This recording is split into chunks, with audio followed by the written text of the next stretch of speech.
Have you ever watched the free version of Netflix? I wish I hadn't. By JamFranz. This all started when my wife Meg and I had discussed cutting down on some of our streaming subscriptions, among other expenses. I had been away for a conference for a few days, and when I walked in, she was staring at the TV, her brown eyes wide, taking in every second of it. She was watching one of those shows that follows people as they choose a house. We'd watch these kind of shows all the time. We'd try and guess which house they'd pick, so I looked over as I put away my keys and jacket. Something was wrong that made me do a double take. The realtor looked like someone had run her over with a lawnmower. She was bleeding from fresh-looking gashes on her face, neck and chest, and a puddle had formed on the pristine white carpet of the home she was showing. She and the couple left footprints in it as they walked. I could even hear the faint, wet, squelching noises of them stepping on the areas where it had saturated the carpet. They all acted as if this was totally normal, and the realtor had a huge smile on her face. Maybe this was a horror movie based on the TV show. I looked at Meg out of the corner of my eye.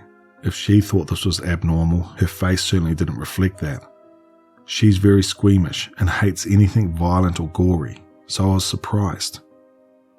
I decided to unpack a bit. Maybe I was imagining it due to the jet lag mixed with exhaustion. When I came back in the living room though, the realtor was writing some sort of weird symbols on the wall, using her own blood, all the while having a seamless conversation about how many full bathrooms the house had. "The fuck?" I muttered. "Right?"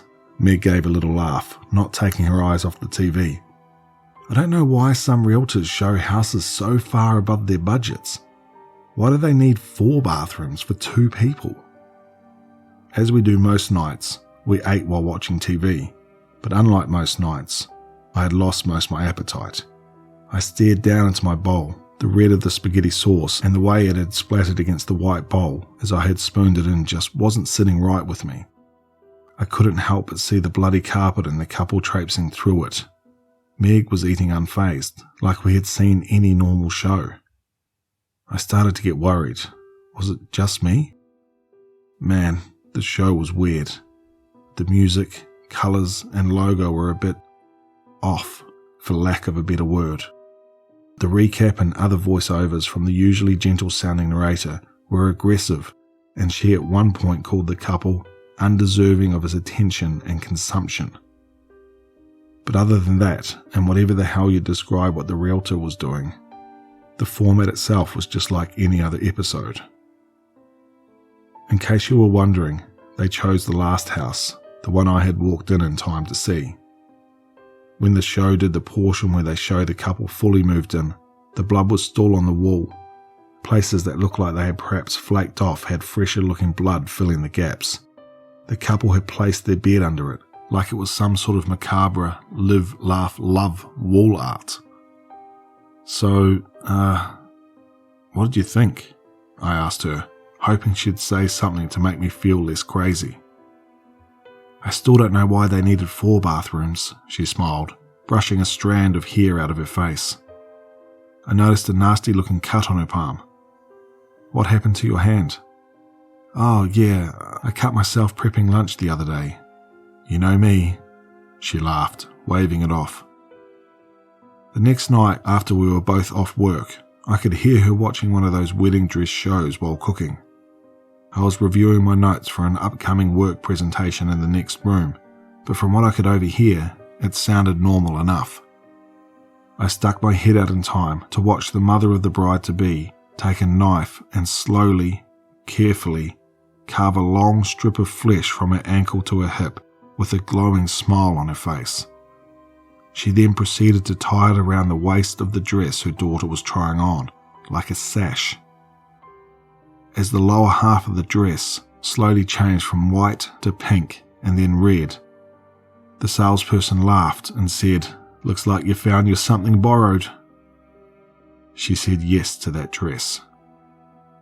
Meg was watching from the kitchen and smiling, stirring something with one hand, the other over her heart like she had just witnessed something touching. The next day, as I was heading out to work, She had a show playing on her third monitor while she was working from the other two. It was one of those home flipping shows. I hovered in the door frame behind her, curious. The host was talking about how she needed to prep the house for him. She was knocking down a wall because the house had an odd number of doors, and without an even number of doors, he would not be able to enter. I was relieved to finally see a normal show, even if the potential buyer sounded a bit crazy about the doors. It was funny. Meg had stopped working for a moment, and it looked immersed, and then like she was taking notes. At first, I was convinced that I had imagined the unsettling content. I was working long hours, still working through jet lag, and probably just losing it. Why my stress was manifesting in the form of some demonic home and gardening shows was beyond me. That night, she wanted to watch a new season of a show we'd been waiting for on a different streaming platform, but I suggested we watch the flipping show from earlier. I mentioned vaguely that I had seen some of it before and I wanted to see how it ended. We watched from the beginning. There was a piece about the doors that I had seen, and the host said something about, in order for him to find the entrance, you need to guide him with an offering. There was a montage of her and the contractor drilling into the cement subfloor and then digging beneath it while upbeat music played. They dug further and further, other members of the crew joining in, shoveling dark soil out of the hole. Then, to my abject horror, the contractor climbed into the hole and sat down in the darkness. The host and crew began pouring cement on him. He laughed as the pooling cement began to approach his nose and mouth. His final words were muffled, but sounded like, "This house is going to look so good with new hardwood." The host laughed cheerfully as the man disappeared into a cement tomb. "Bye, Bob. We'll be seeing you." She turned towards the camera and ended the episode with, "We'll come back and level this off tomorrow so we can lay down our hardwood. Maybe we'll even have some time to paint the foyer.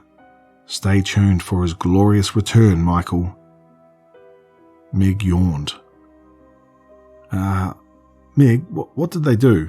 I zoned out and missed some of it," I lied. I just needed to hear her describe what we just witnessed in her own words, for my sanity. I tried to keep my voice from shaking. They had to fix the foundation, so that was most of the episode. Oh, and at the beginning they tore down a wall to an extra closet to make the master bedroom bigger. I stared at her. It had to be me, right? What she described sounded perfectly normal, but was not what I had just witnessed. "Are you okay, Mike?" she asked, concern on her face. "You look a bit pale. Should you stay home from work tomorrow?" I debated whether or not to tell her what I had seen. I decided not to. I figured I'd finish my presentation at work and wait till things were calmer to see if it was stress-related. I also vaguely wondered if she was playing some weird prank on me. We decided to watch the premiere of our show on the other streaming service next. When she exited out, I noticed that we hadn't been watching Netflix at all, which surprised me. "Wait, what were we just watching?" She perked up, always one for a sale or discount. "Isn't it great? I found it on our TV while you were gone, and it's free. It has all the same shows as Netflix, including the exclusives. I've been checking it out to see if we can cancel our Netflix subscription." That can't be legal, I thought to myself, but said, "Can you show me how to get there?" She navigated back to it. Sure enough, it was one of the options. The logo was like a desaturated version of the Netflix logo, but with some weird symbol. The name was, well, I can't find the characters on the keyboard or even online to copy and paste it out on here. We watched our show on the other service and it was totally, utterly normal. I felt so relieved at the time. Clearly it wasn't me that was crazy. We just had some strange bootleg version of Netflix and it was a parody of our usual shows, with top-notch special effects. I slept so well that night. But then, things got weirder. The other night, when Meg went to her mum's house for a few hours, I decided to watch something. My presentation was over, it had gone well, and I was ready to tune in for a night of relaxation and junk food. I noticed we no longer had Netflix installed. I guess Meg had uninstalled the app. So I decided, whatever, I'd tune into that weird knockoff, see what else they had. I decided to put on something mindless. It was a show where contestants try and bake stuff way beyond their skill level, with way too little time. But it's light-hearted and everyone seems to enjoy it. The normally bright and bubbly host started by gesturing to an empty chair and gave some sort of nonsense introduction for their guest judge. The contestants needed to start by making a cookie with their faces on it. The host said to make sure they put a bit of themselves into it. The funny thing was, I had seen this episode before, but I figured I'd rewatch it. I went in search of snacks and came back in time to see the finished products. One contestant was pale.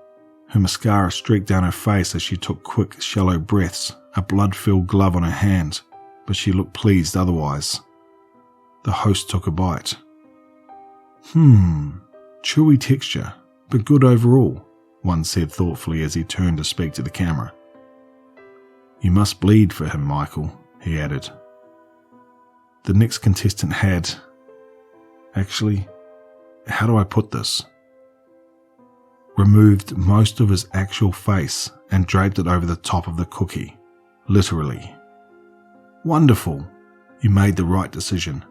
You have given the most and therefore have won the prize provided by our special guest, the host told him.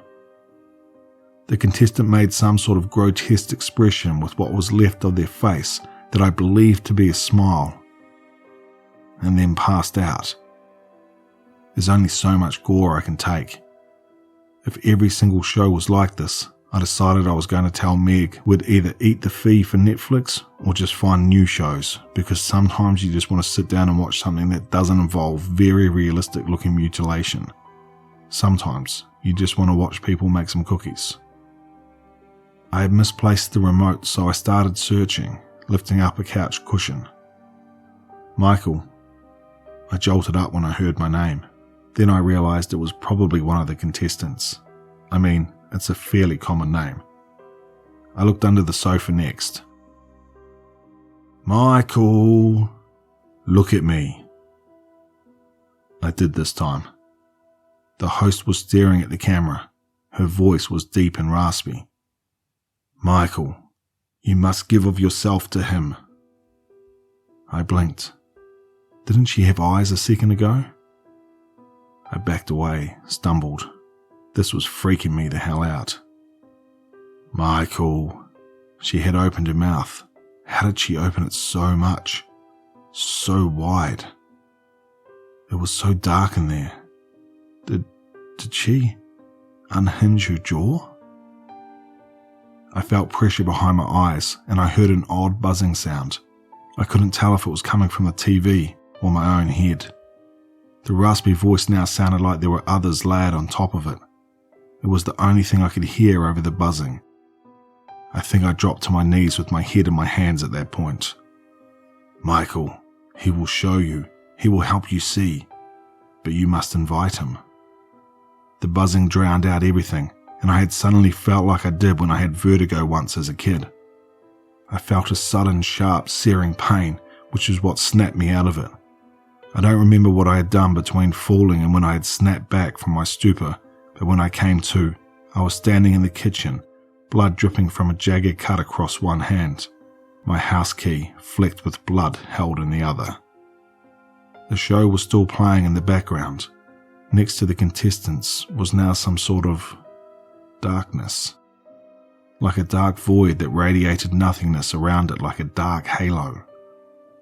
I immediately turned it off once I found the remote, but something is wrong now. I haven't watched anything on there since, but sometimes I start to hear the buzzing, and I see the darkness just out of the corner of my eyes. I'm worried that I'm going to pass out and wake up cutting something, or someone, worse than just my palm with my house key. The worst part is, I don't think it's all in my head, because when Mia came home that night, She looked at my hand, my eyes, and she said, "Oh, Mike, you can finally see now. If you see this show up on your TV, please don't watch it." Update. If you see this show up on your TV, please watch it. 10 out of 10. I just want to thank JamFranz for allowing me to narrate this story. If you liked what you heard here, please head over to their Reddit page and show them some love. I'll leave a link for the original story in the description below. If you're new here, please consider subscribing, and as always, stay tuned for one more nightmare.